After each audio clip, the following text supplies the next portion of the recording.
Celebration చేసుకోవడానికి వచ్చినాం. బిర్యానీ చేసుకున్నాము, బిర్యానీ చేసుకున్నాము.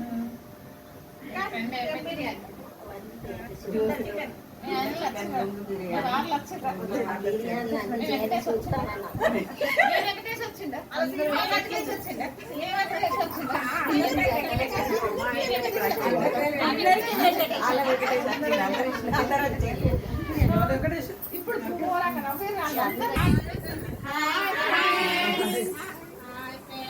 New Year, Happy New Year, Happy New Year 2020. అవునా గట్టిగా ఏమంటారు కేక్ కట్ చేస్తాం.